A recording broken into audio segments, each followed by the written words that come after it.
Hey YouTube. So we're gonna go ahead or I'm gonna go ahead and instead of doing another walkthrough today, right now, I'm gonna do a vlog. Just touch base with you on what's going on in my area, I guess, the Greater Toronto area. I'm personally from Burlington. For those of you that didn't know. Yep, I'm a Canuck. Yes, so we're going to go ahead here and... Oh, 1 second here. Just get this set up.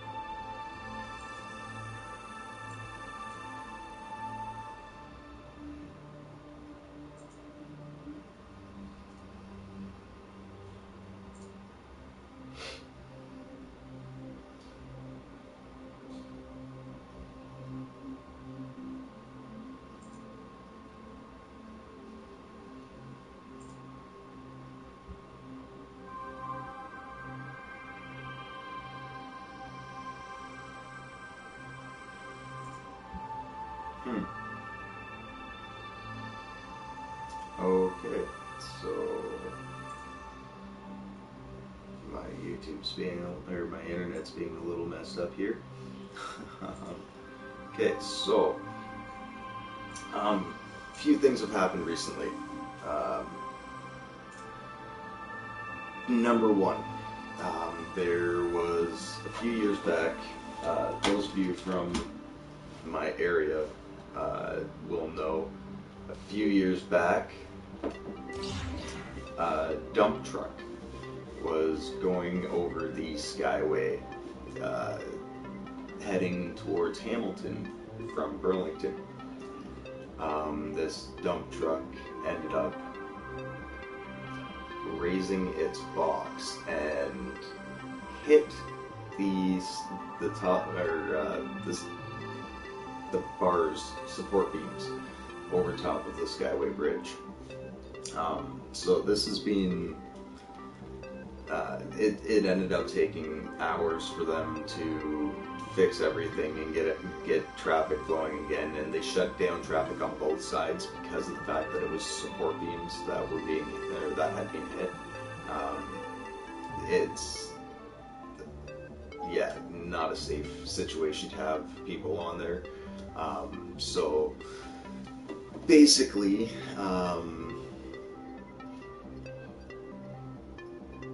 they just ended up having a trial for this, and it turns out the OPP officers that were involved in arresting this gentleman who was driving the dump truck failed to do their job properly. Guy was drinking and driving before causing this accident. We still have no idea how he managed to pull it off, other than the fact that the OPP went and gave him a breathalyzer test 5 hours after the accident, and he blew over 3 times the legal limit. Obviously, the guy didn't have a chance to continue drinking after being arrested, but they managed to, yeah, test him 5 hours later, and his blood alcohol level was 3 times the legal limit. Now, that's kind of messed up, especially considering the fact that there's no reason why it should have taken that long. The biggest issue with that, too, is the fact that, well, the statute of limitations states that for an alcohol test to be valid, it has to, for an alcohol blood level test to be valid, it has to be done within 3 hours of the accident.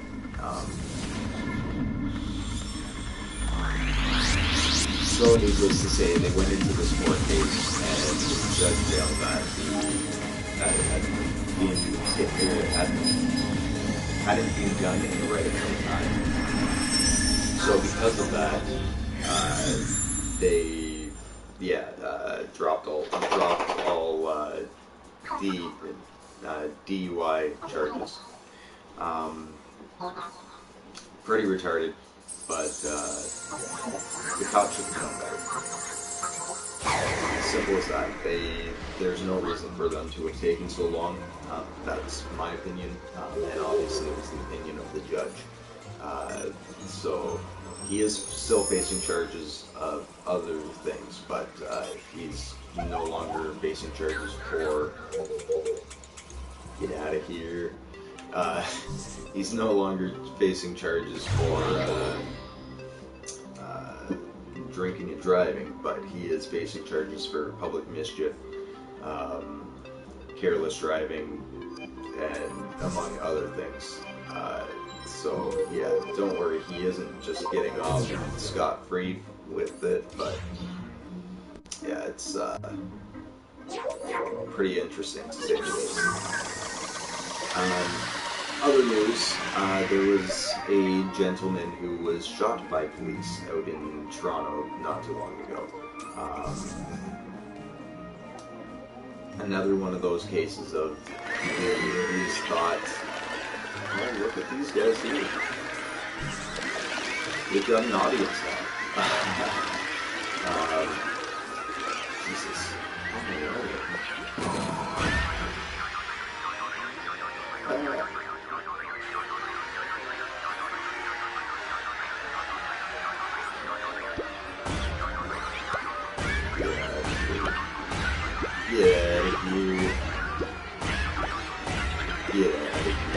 Anyways, sorry, little ADD there.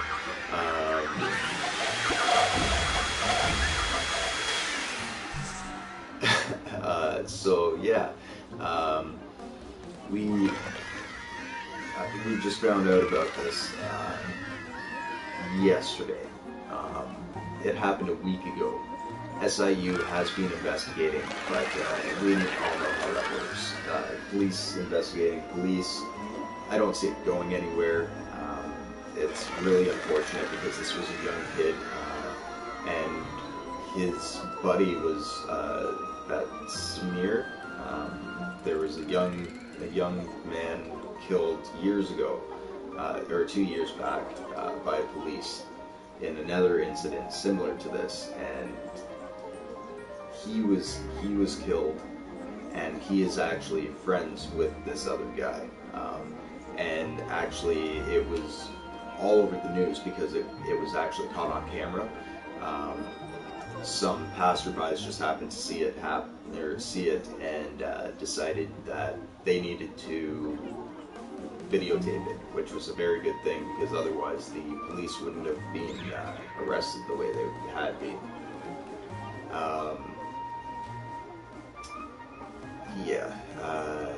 This is a pretty big thing for us. Police shootings are pretty much covered up for the most part in Canada, but this came out very, very quickly. Well, it took about a week for it to come out, because it was under investigation right from the get-go. It's one of those things, like, we need to get police accountability higher. I'm a huge supporter of cop block. Anytime cop block is not there to just bash cops, at least not in my eyes. It's just for police accountability. Anytime you see an interaction with a cop, get it on camera.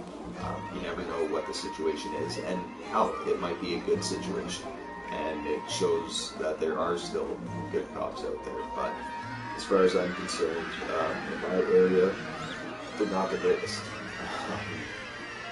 But I won't get into that right now. In other news, there was a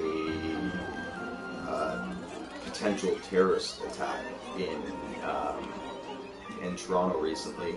A recruiting center had a guy come out and stabbed 2 Canadian Forces soldiers before being apprehended by other Canadian Forces soldiers. this in my opinion shows a good reason for my mentality that all Canadian Forces soldiers, whether on duty or not, should be allowed to carry firearms. We are trained to use them. We are a lot more trustworthy than a lot of people to carry them. And with current affairs the way they are, and Canadian Forces soldiers being used as targets by ISIS right now, I don't see why an on-duty Canadian Forces soldier, or even a facility such as a recruiting center, doesn't have armed guard. You go down to the States, all the bases have armed guards at the gates. It doesn't make sense that our recruiting centers don't. Our armories don't. We have guys that are armed in there, but it's not like there's security. It's the guys that are training, right? So it doesn't make any sense to me why we are not doing more to protect the Canadian Forces soldiers. For those of you that don't know, I am a former Canadian Forces soldier myself, and it hits very close to home when things like this happen. I mean, back when Nathan Cirillo was taken from us, that was a close friend of mine, and that was one of the biggest incidences in Canada to date, other than I guess the bombers in Toronto that got taken down. This stuff should not be happening. There is no reason why Canadian Forces soldiers should have to fear for their lives in Canada. It makes absolutely no sense.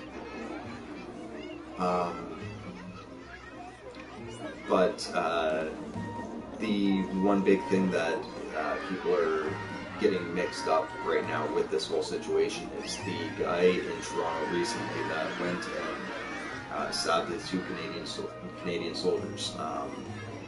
A lot of the news outlets are trying to say that the guy yelled "Praise Allah," which did not happen. I heard the actual first-hand accounts from the officers on duty that heard them.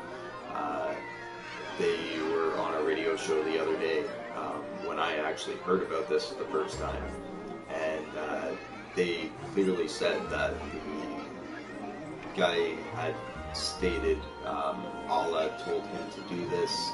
Allah told him to come here and kill people. And he's born in Canada. He's not one of these, or he's not an immigrant. He's not a refugee. He's from Canada, born and raised in Montreal, I believe it was. And he came out to Toronto that one day and just happened to do that. Apparently he used to work at Pearson Airport as well. So that's a huge thing. This is something that I can't tolerate. I'm not saying that we should do anything bad about it, but at the same time, something needs to change very quickly. Okay, moving on. Oh, and that gentleman is actually in trials right now. They're going to be looking at doing a psych evaluation on him as well. I just hope he doesn't get off on an insanity plea. I will be extremely upset if that happens, because it is a terrorist attack, whether he's affiliated with any groups or not. You walk into a recruiting center and stab two Canadian Forces soldiers that help to make Canadians feel safe. That is terrorism. It's just the fact of the matter.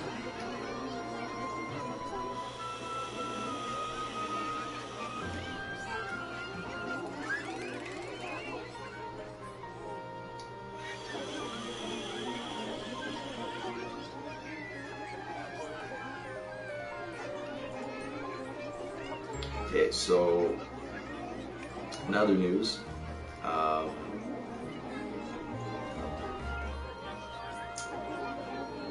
some good news. Today is the day that all of Canada is supposed to recognize Earth Hour. So in an effort to lower emissions and lower energy costs and help the environment in general, Canadians have all been asked to observe 1 hour of no electricity usage, or very, very limited electricity usage. So they ask us to go and turn off our lights, turn off our TVs, read a book or something. Obviously, the best time to do it is during the day. It's Sunday today, so everybody's home, everybody's using stuff all day today, so during the day, shut off your crap. 1 hour. I mean, it's not all that hard. And if you want to really be an overachiever, wait until about 7 o'clock tonight, or even 7 o'clock tomorrow night, and do it. That's a high usage, or high peak usage. Go and shut your crap off then. Okay? Also, let's see. So they recently had the Quebec Energy East hearings. If you know what's going on with that, there was a lot of problems with Energy East. But apparently the tensions were extremely high. They just recently wrapped up 2 weeks of hearings into the Energy East proposal by TransCanada. There's supposedly more coming up.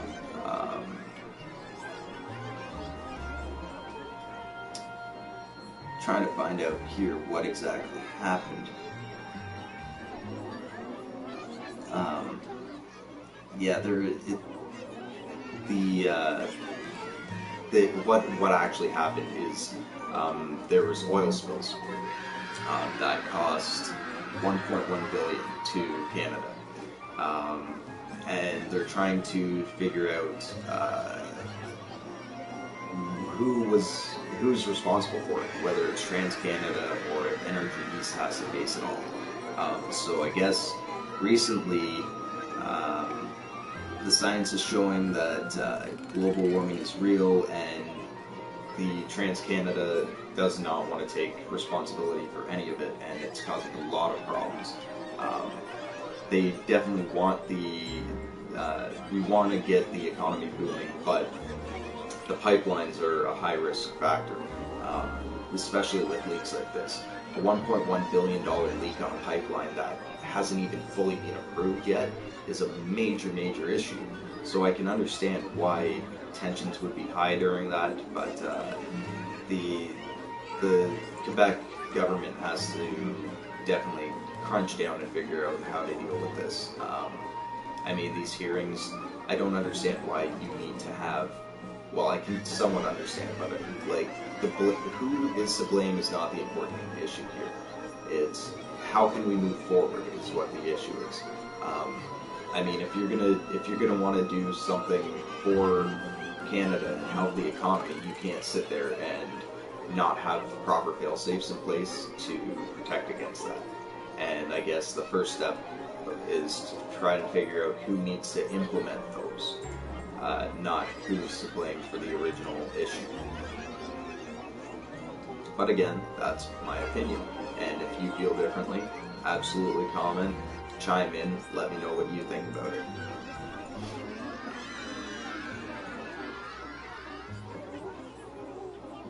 Okay, and apparently recently in Israel has just confirmed that there have been three of their civilians killed in a bombing in Istanbul, and apparently they've identified the bomber now, and he does have links to ISIS. Let's see here. Minister Efren Allah said the bomber was a Turkish citizen who was born in '92 in Gaziantep province against the border of Syria. He said that he has no previous criminal record, and 5 other people were detained as part of the investigation. So I guess he wasn't working alone. It's a small cell of ISIS supporters. It was a lot of American Israelites that were hit in it. Another Israel and an Iranian were hit. The attack targeted Istanbul's pedestrian street, and there's a lot of government offices in the area. So I guess they're getting more bold out in Istanbul now too. So I mean, this is spreading pretty wide. Most people know what my stance is on the whole crisis over there. We need troops on the ground. We need to do something about it. Anyway, it's pretty fucked up. And apparently, the Paris attack suspects have been detained as well. And they are fighting extradition. Oh, they were found in Brussels. So they were the top suspect in last year's bombings, or last year's attack, was discharged Saturday from a Brussels hospital and quickly made it clear that he wants to fight efforts to ship him to France for trial. I can tell you that he is collaborating with Belgian justice, and that, collaborating with Belgian justice, and that we will refuse the extradition to France. Obviously, he's going to try to push staying away from France. He's the top suspect. He's going to get screwed right over. I'm hoping that Brussels is not going to fold to this coward and hand him over, and not hand him over. It needs to happen, and it needs to happen now. That's an attack that absolutely cannot. What are you looking at? That's definitely something that cannot be taken lightly.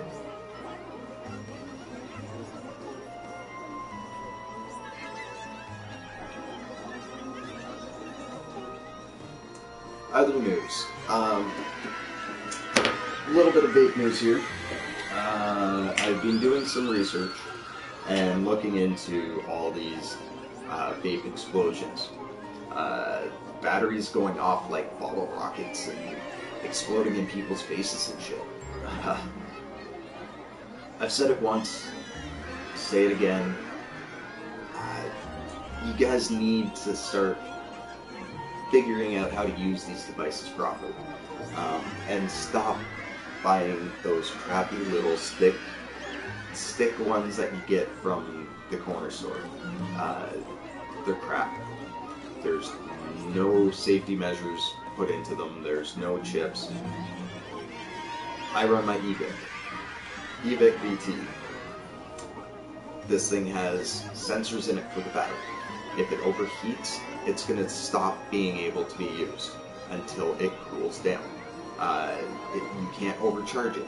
It turns off the ability to charge it once the battery's full to protect your battery from exploding. You need to start learning that not everything works with other stuff.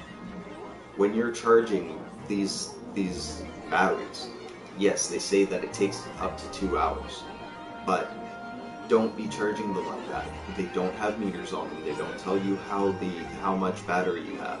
You need to be careful with this stuff. If you're charging it, charge it for an hour. It might not last all day, but you went out and bought a crappy little pen. Or go and buy a proper vape. It's getting ridiculous. I hear it all the time. People catching their houses on fire and shit. Just be smart about it. right? Like if you're gonna be using a device like this, or if you're gonna use an unregulated mod, there are precautions you have to take, and there are things you have to know about it. It's like getting into building drippers. You can't start building drippers unless you know Ohm's law. You can't go and start using a vape if you don't understand that if the vape doesn't have chips in it, it's not going to be able to stop it from exploding, from overheating when you charge it. If you get a charger in with your vape, use that charger. Don't go and use a charger that doesn't fit it, or go use, say, an iPhone charger. Each charger puts out different amounts of power. If you go and do that, that's what happens. It's going to explode. Simple as that. I was recently reading too, like, majority of these explosions are happening from overcharging or improper use. Not to mention, there's other ones that people are clearly saying, oh yeah, I went out to the gas station and I picked up this vaporizer and I used it for 2 days, and then like one day it just all of a sudden exploded in my face. That's because you're buying a cheap product. There's a reason why that device costs you $10 and this device cost me $80, right? Common sense. I mean, if you're using it as a smoking cessation aid, think about the cost comparison. Okay, you're buying a one-time purchase thing, or you're buying packs that are going to cost twice the amount. Pay that one-time charge, turn around, and then you can worry about everything else later. Like, it just does not make sense to me why you would want to chip out on something that could stop you from dying in the future. Like, I don't know. But on a positive note, Cold Turkey, as I was saying in my last video, they actually have a bunch of new lines. I just picked up one called Blow. It's a blow pop. What are you fucking running from? I'll get you. I'll get you. Little bastards. Little bastards. Now that they are not distracting me, blow pops. This one here is straw cherry, and they have a blueberry raz.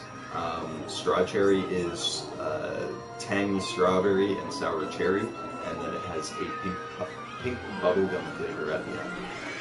Your other one that I got here is Golden Ticket. Yeah, you guys should want that. There you go. There you go. You want some? You want some? You want some? This stuff is amazing, and it right now is understandably the most expensive weed juice they have at Cold Turkey. Man, it's Nesquik. Nesquik. I mean, the Reese's, that was amazing. Reese's peanut butter cups, they were spot on. This, I'm a chocoholic to begin with, and this stuff is amazing.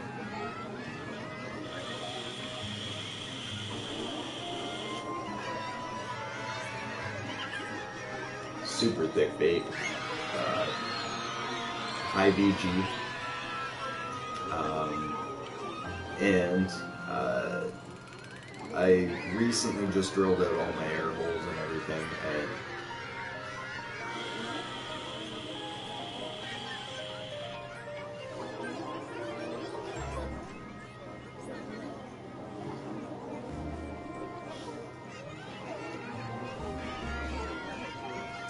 super thick clouds now.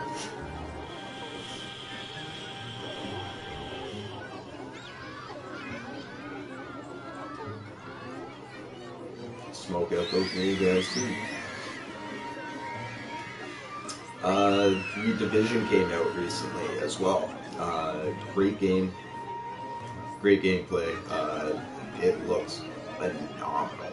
I haven't got too far into it. I was just playing on my buddies the other day, and graphics, I would say 9 out of 10. They're right around the same as Watch Dogs, but a little bit better. The actual interaction with the 8 NPCs is mind-blowing. They're actually intelligent. It's probably one of the most realistic combat games that I've seen so far. Other than the fact that it takes like almost a mag to take down enemies sometimes. I'm not sure what difficulty he had his on, but you go down fairly quickly, and it is very strategic. Tom Clancy game, phenomenal. Great game, great game. What other games do we have here?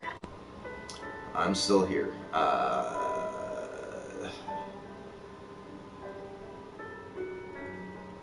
Recently been playing pretty much just Call of Duty and some GTA. So we won't get into that. But at the same time, hey, we're back. There's a lot coming out. Movies, TV shows, just so much going on right now.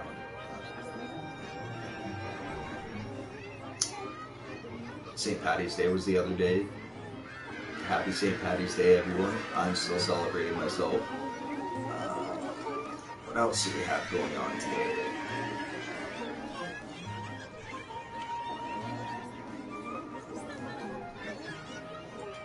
Let's look into what they're saying over at NASA. So, recent NASA news releases.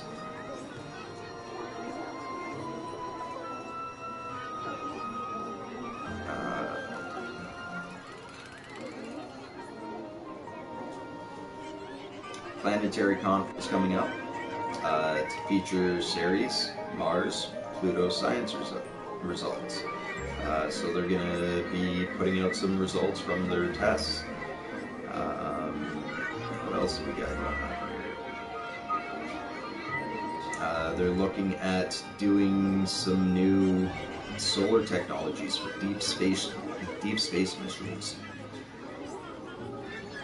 So it looks like, let's just put this up here.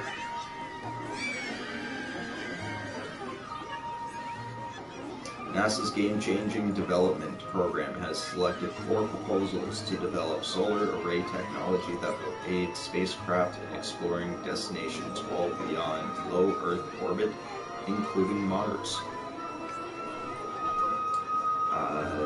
The future deep space missions will require solar arrays that can operate in high radiation and low temperature environments, developing a new generation of solar power technology that focuses on attributes will improve mission performance, increase solar array life, and ultimately may allow solar powered vehicles to explore deeper into space than ever before. So that's pretty crazy. That opens up a lot of possibilities for us.